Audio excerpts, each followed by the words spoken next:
Greetings, this is Queen at the Earth Lodge with Earth Speaks, and today we are talking and honoring the energy of Juneteenth.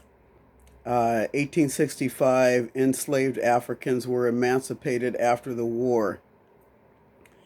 And so what did that mean? Freedom. Freedom given to us by another one's hands has a relevancy, but then there's still the internal process of freedom that we have to attain that no one can give us within ourselves.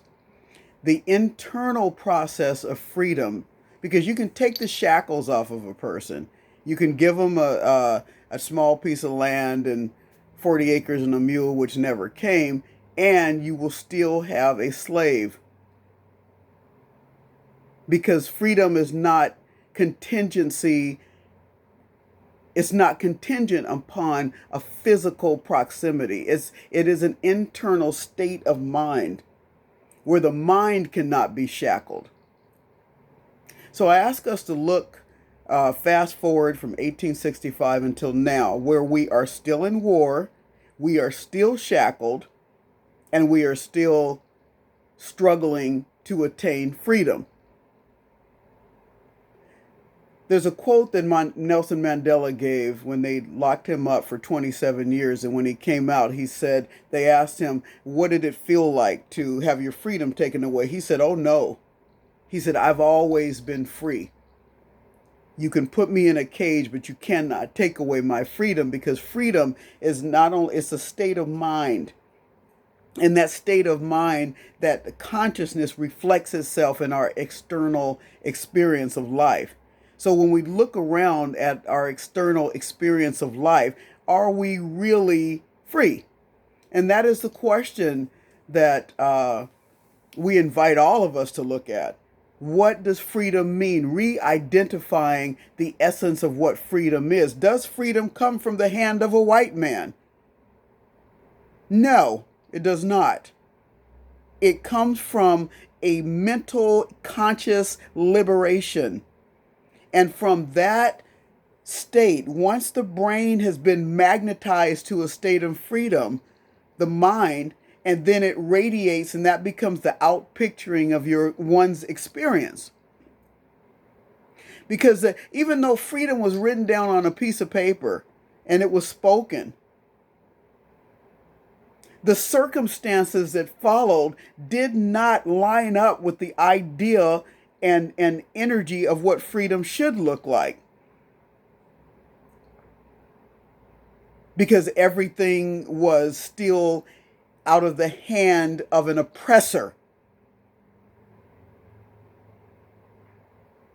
So anytime we are eating out of the hand of an oppressor, and we want that to determine our freedom, then we will never be free. Freedom is a state of consciousness. It is an infrastructure that we must begin to build internally, where we remember that the earth is our home and that she provides all of the need and meets all of our needs, that our needs are not dependent on another two-legged that may change their mind, or may, depending upon how they feel, it'll depend upon how much freedom you get to experience, or we get to experience. So freedom in remembering that we are a people that come from the earth, from the soil. We find our food there, our medicine there, our clothes there, our housing there, our transportation there. Everything comes from the earth. So remembering our connection to the earth is very important. Remembering that our sovereignty cannot be given to us. Our sovereignty cannot be given to us. Repetition and reiteration, taught by one of my teachers, Baba Dadisi Sanika Ibaye, who taught that sovereignty is an internal process. It doesn't matter what the circumstances look like around. No one can give you joy. No one can give you solace. No one can give you peace. No one can give you anything that you don't already have. So going back to the soil, remembering how to water gaze and find water, remembering how to connect with the sun for our vitamins, remembering how to touch the soil and not being afraid of insects and creepy crawlers and winged ones and four-leggeds, remembering how to connect with nature, remembering how to know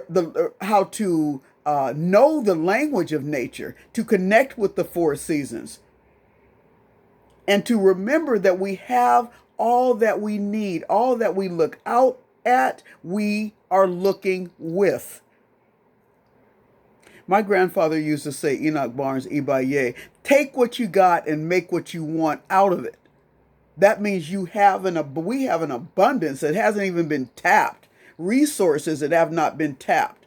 Going back into where we remembered how to give birth without the sterilization of four walls. We remembered how to plant seeds. We remembered the harvest times, and we remembered the seasons, and we remembered to honor the moon, and we remembered to honor the rain, and we remembered to stay in a state of gratitude.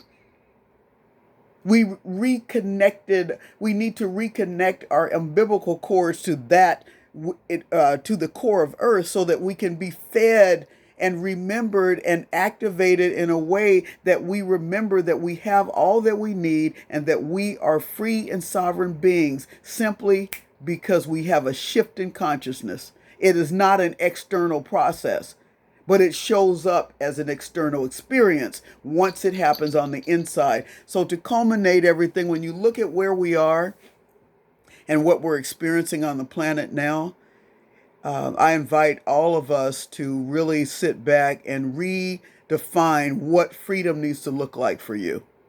What freedom needs to look like for your family, for your community, for your globe. How can we imagine just sitting still, to take a moment to sit still and imagine? Don't let Juneteenth be rhetoric, because in many ways that's what it's become. We celebrate, we eat, we have a good time, but we still have not revisited the mystery of freedom. The mystery of freedom that lies inside of you. Once that's activated, you can never be a slave. You can never be a slave. So take the moment today and sit on the earth. I give thanks to all the ancestors that did fight in all these wars, and the ancestors that are still present day fighting battles from the other side, and all those that are on this side fighting battles. Just think about and feel about and re-identify what sovereignty and freedom mean for you and how it can happen from the inside out. Because once that happens and it starts to activate around the globe, we will definitely see a new world. So let Happy Juneteenth be a movement and not a memory, because we're still in the process of Juneteenth, of finding freedom or activating freedom from the inside out to experience a new world. Not much has changed, but it's about to. Blessings. To learn more about us, go to www.earthlodgecenter.org. Check out our Facebook page. Like us, love us, share us with your friends. Please don't forget to give a donation. It helps to keep circulation here happening at the Earth Lodge. And don't forget to do something absolutely necessary and critical on behalf of allying with the earth, whether it be to offer tobacco, whether it be to put some gloves on and go clean up a beach area, whether it be to pick up trash wherever you are, whether it be to sing to the trees. Don't forget to connect. The earth is going to help us bring balance. We cannot do it without her. Bring balance within ourselves and on the planet. Blessings and ashe.